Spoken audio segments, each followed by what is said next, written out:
dieser Situation konnte sich meine Freundin Ljubica überhaupt nicht entscheiden, wohin zu reisen. Ja, wohin und wozu. Kamo i s kojom svrhom. So hat sie sich überlegt und Unterschiedliches ist es dabei passiert. Das wollen wir uns jetzt anschauen. Ich bleibe lieber zu Hause, statt nach Australien zu fliegen. Also, hier gibt es zwei unterschiedliche zu S. Das blaue Wort ist ja eigentlich ein Teil von der Phrase zu Hause.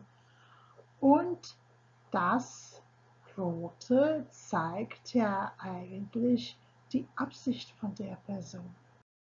Also, jetzt laufe ich lieber zu meinem Balkon, als nach Kongo zu fliegen.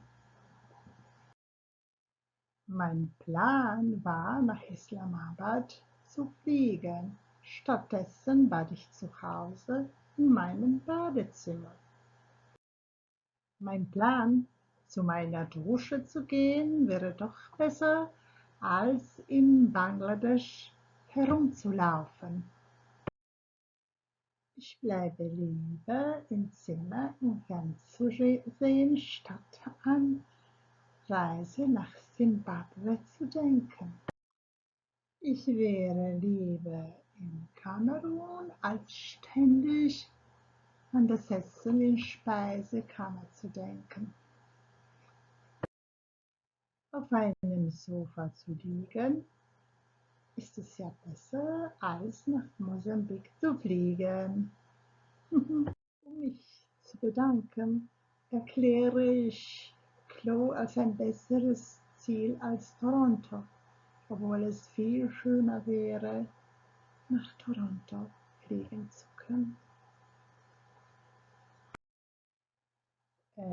Dio zabune nastaje u toj prvo kombinaciji da se cu pojavljuje na dva nekakva osnovna značenja, a to je kao dio jedne konstrukcije koja određenu stvar znači, odnosno kao prijedlog unutar rečenice.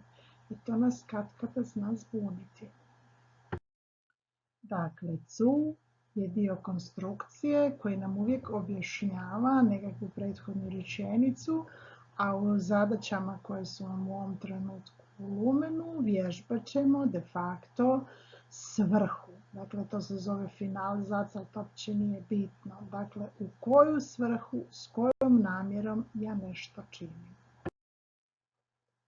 Lijepo molim, otvori svoj lumen, riješi ove 3 zadaće, svaku naravno do 100%, i čim riješiš sve 3, lijepo molim javi mi se, dobit ćeš 5, makar u bilješku, kad ne smijemo pisati u kućice.